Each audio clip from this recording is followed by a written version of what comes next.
Hello everybody, we're here today with one of the senior instructors in our organisation, Dennis Allan from Tendo Bushi Ninjutsu. Yes, correct.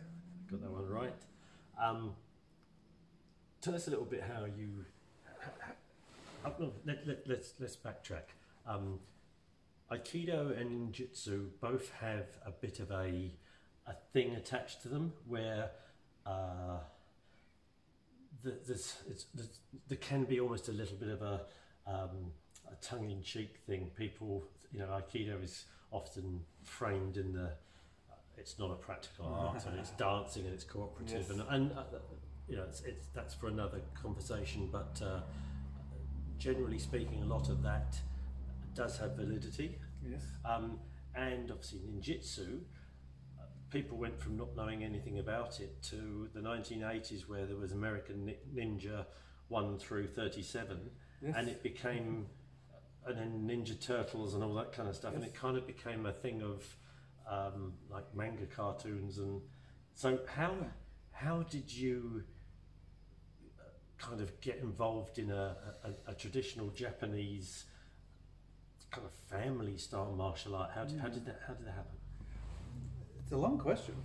I think when I first found my teacher, my sensei, and saw him, I initially found him in a small country town, and happened to come across like a small notice on the notice board to say where he was. So I went to see that club and was very impressed with what I saw, and went back there later on to actually have a train and try it, and found out that the guy that I initially saw was his student and not him at all. And then when I met him and saw what he was doing, it was mind-blowing. So, in some instances it scared me, the amount of power that he was actually projecting and doing. Were you looking for a ninjutsu club? No, or were you all. Just looking for a martial art, or was it just something you saw and it caught your eye? No, I wasn't proactively looking for a martial arts club. I mean, as a youngster, I did a little bit of taekwondo and sort of hadn't done it for the next 5-6 years, so I hadn't really done a lot of it at all.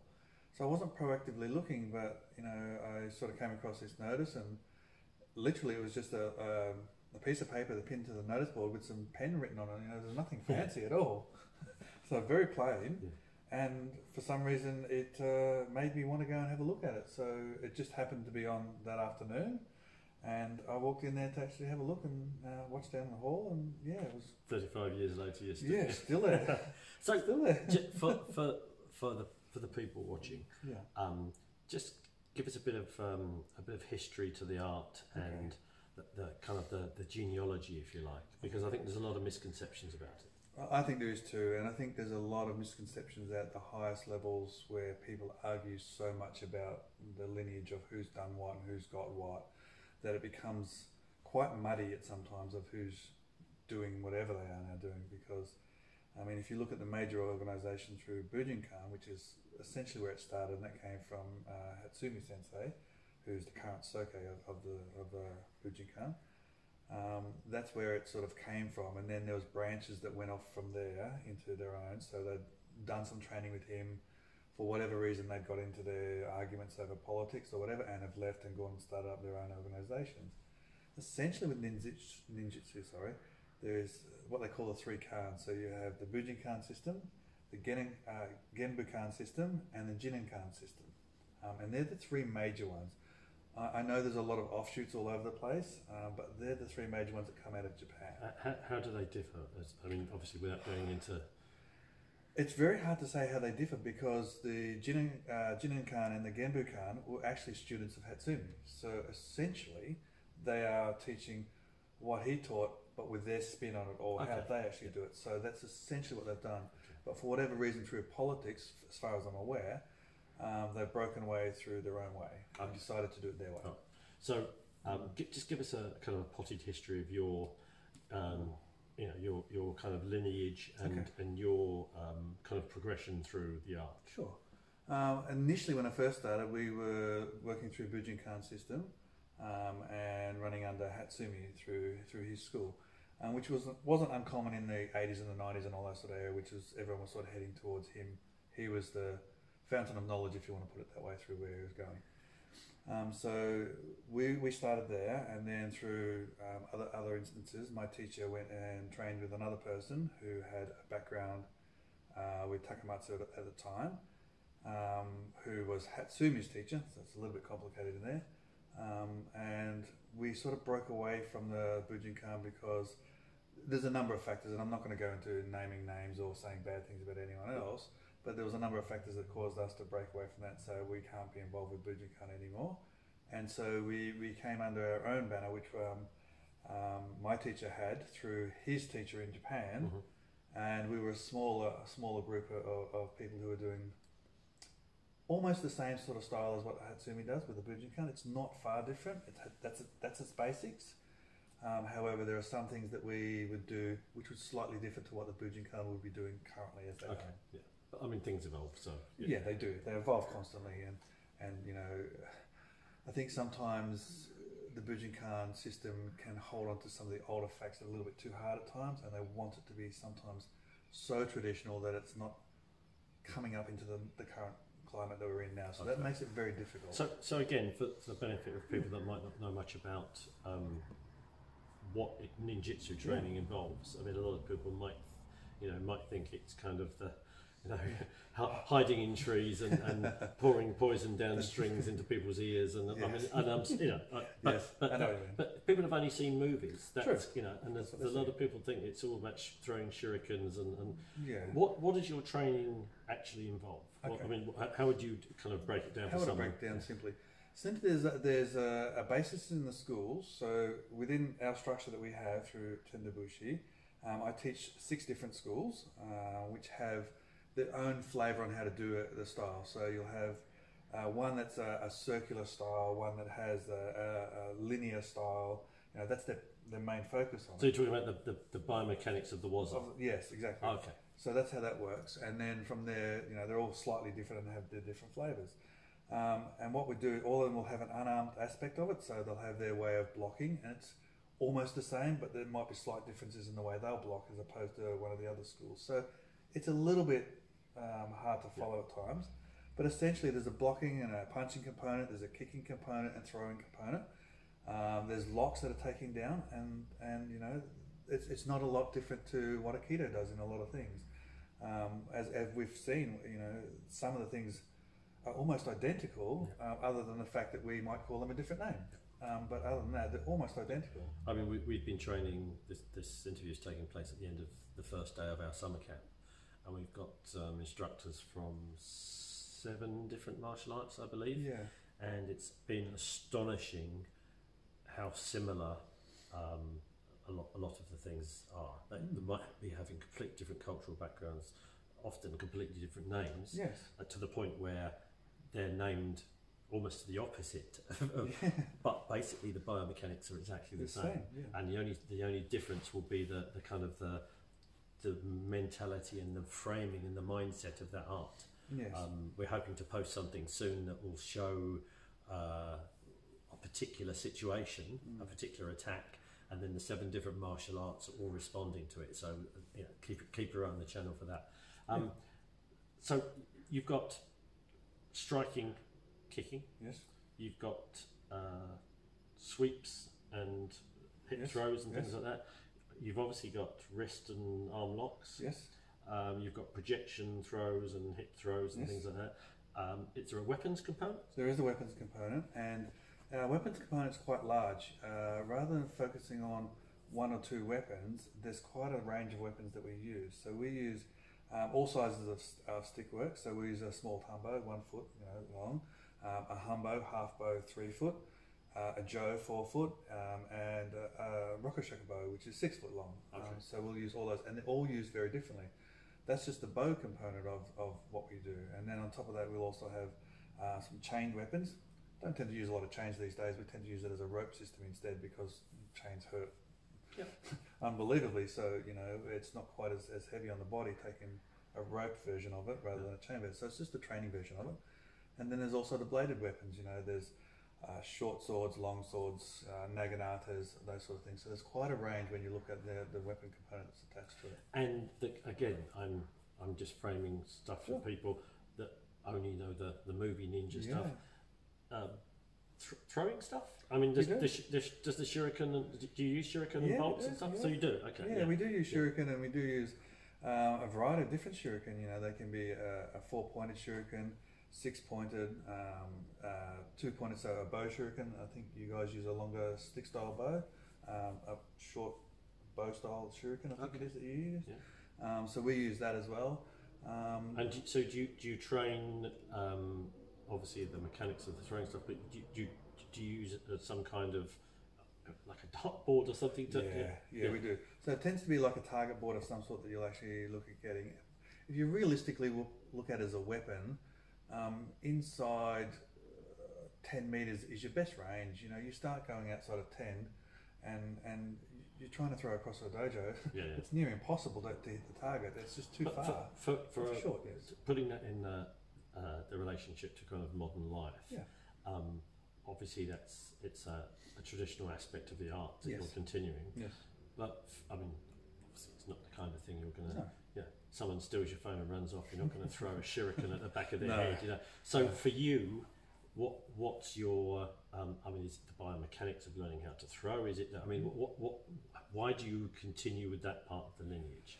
I think still in today's age, as much as we are trying to progress Tendo Bushi forward into the current century that we're in, I think I still want to have a link back to the traditional side that we've always had. So if I gave up the stuff that really doesn't have any meaning in today's world, I'd give up the essence of what ninjutsu had in the beginning. So whilst I do understand the differences, you know, we're not going to run around throwing shurikens at everyone and doing that sort of stuff. I think having that in part of the syllabus allows us to still have to stay in touch with our roots and not give them up completely and say, okay, we're going out on our own and be completely formal. So the skill set doesn't die out. Yeah, essentially. Okay. You know, it's very easy to, you know, and I'm sure you've seen it yourself when you see martial arts teachers do take this stuff into the current century, but they also give up all of their traditional side of it, and it's like, okay, but I still think there's a big component to traditional side of martial arts. You know, I still think that, you know, when you have people coming into your dojo, the idea of just wandering across the mats in your shoes, it's not going to happen. No, for sure. Those sort of things. Yeah. So, but if we give up all of our traditional side of things, well, essentially, you know, you're coming into a gym and you're going to sit down and have people in runners and shorts and whatever else they're sitting in, as opposed to, you know, presenting themselves in a gi that's uniform properly, and that's part of the tradition that I don't want to lose. So look at, again, and I'm kind of playing devil's advocate because there's going to be a lot of people watching this that don't know anything about the art other than the Hollywood stuff. Yeah. So I guess I'm trying to be a big black hat, but to give you a chance to represent what you're doing in a, So what about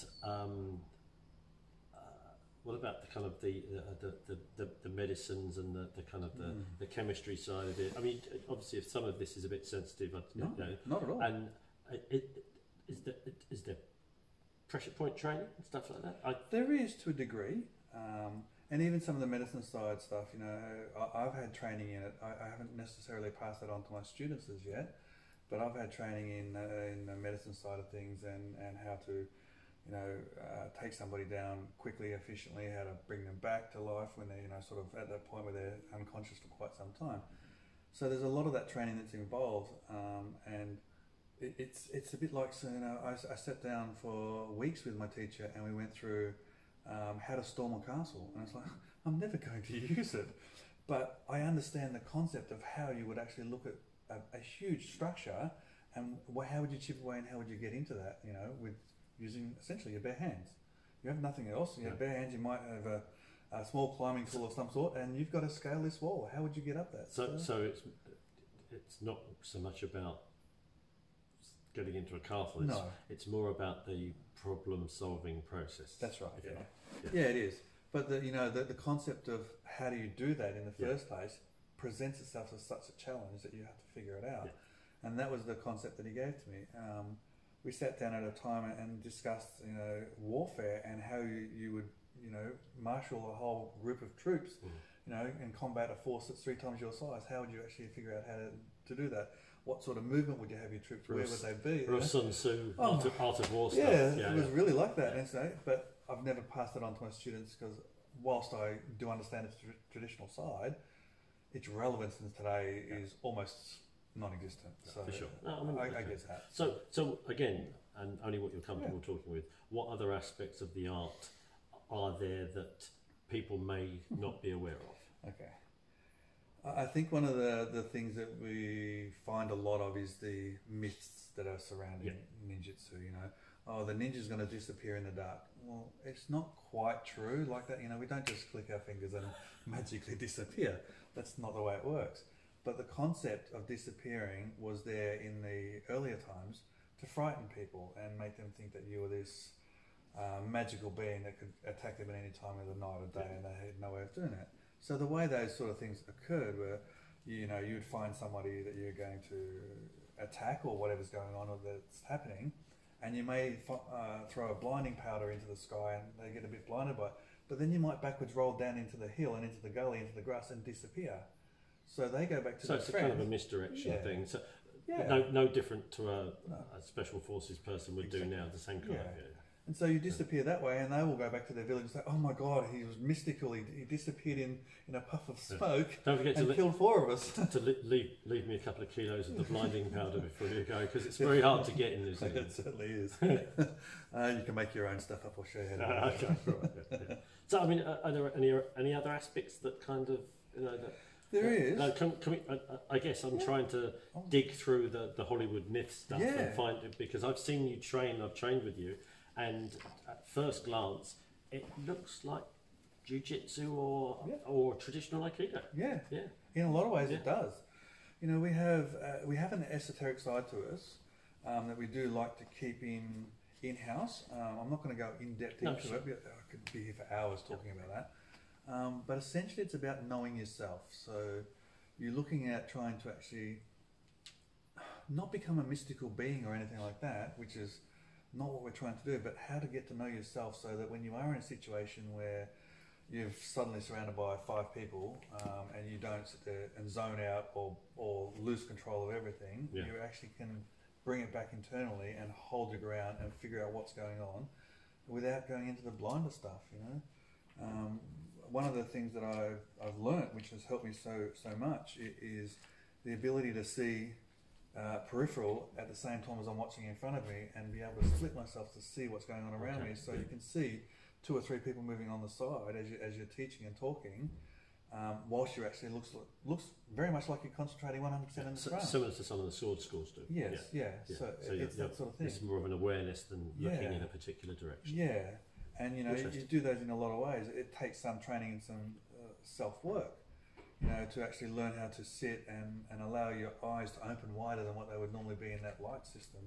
So it's not an easy thing, and I find that it's one of the most difficult things for people to accept, that, you know, the esoteric side sometimes does have a value to it. I'm not saying everyone should be esoteric and do everything. That's not what I'm saying at all. But there is a value to it that you have to look at to gain for yourself at times, not just sit there and go, I'm going to become an esoteric being and float around the clouds. That's craziness. Gotcha. So you guys are based on the outskirts of Melbourne in Australia? Yeah, we're in the eastern suburbs. So we have 2 places in the eastern suburbs where we train. They're close by to each other, so that's where we are. So if someone was curious to see what you did and turned up to one of your classes, what can they expect to do in an average night's training? Okay, an average night's training would probably be you'd do some sort of yukimi work at the start. So there would be rolling and maybe break falling, you know, and we can discuss the difference between the two. Whereas you might call it all break falling, I would separate them into a rolling system and a break falling system landing.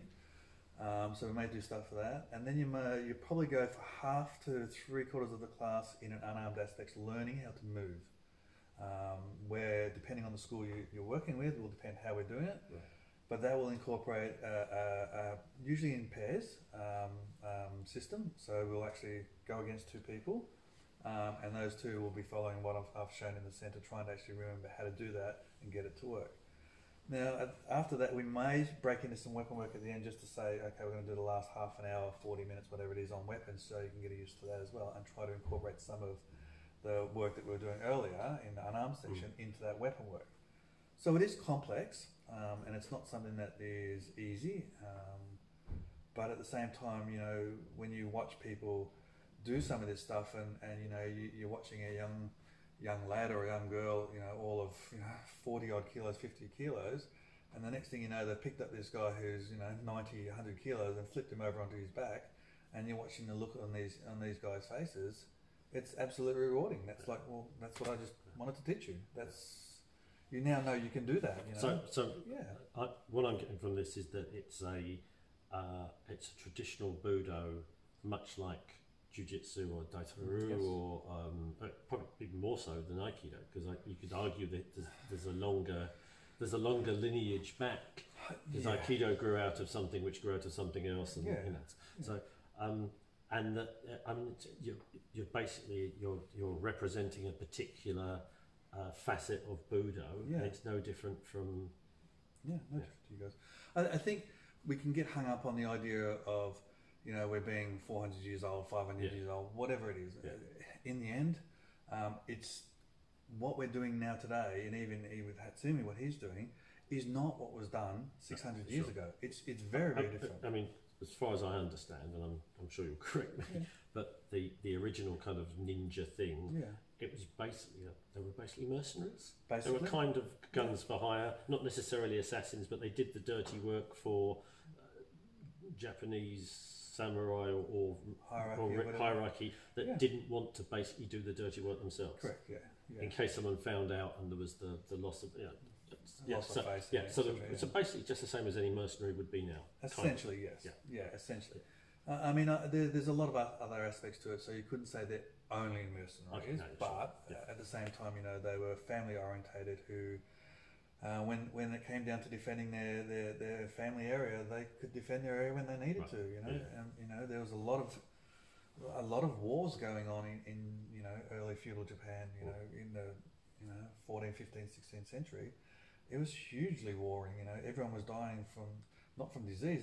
More people were getting killed by sword than anything else. You know, it was horrendous. So the different families.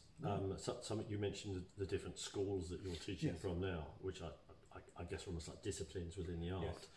Did some of those families specialise in particular things? They did, yeah, they did. And you know, there's the stories of how they began and all that sort of stuff. And every school's slightly different in the way it began. But you have some that would come from a region that was very hilly or mountainy, so the way that they would actually use their kamo or postures would be long and elongated, so they could actually deal with the terrain that was around them. Okay. But you also then had stuff that was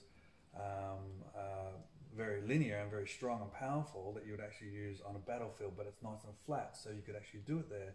You couldn't take that same thing and try and apply it with 25 kilos of armour on and stand on the side of a hill and try and do it, because you just topple over like a turtle. And then others which are primarily designed for indoors. So, you know, there's a short circular motion. When you look at a hall in a Japanese castle, you only have a certain amount of room, and the roof height is really low. So, you know, when you have to fight in there, you can't pull out a long sword because it's jammed into the roof, and you can't use those things. So it's slightly structured differently. So the environment that the family was in dictated how it went. Dictated what they did and what they became specialised in. And that then fed into the art. That's right. Yeah. Okay. I mean, then you know, the turn of the 19th century, the 20th century, in the 1900s, Takamatsu, who's the predecessor of Hatsumi, became so of so many of these different schools through family connections and other things. He started to learn all these things that he put them together as a group. And then started to say, okay, well, this can blend with that. This is not much different. It's just one's long and one's short. Yeah. So he started to actually put those things together. Yeah. And that became a bit more modernising of the system. So that was kind of turn of the 20th century? Yeah. Okay. So that's when it kind of consolidated into a single art rather than being family styles like some of the Kung Fu styles. That's right, And that's when it started to do that more than anything else. And that's probably his biggest part in the ninjutsu world, was he brought that together in that sense. Well, I've just learned more about ninjutsu in the last half an hour than I knew, and I've been a martial artist all my life. So yeah, thank you so much for sharing that. I mean, it's not something you get to do. Thank you for watching, everybody. Smash the like and Subscribe to the channel if you haven't already, because it would help us out. Thanks a lot. Thank you very much.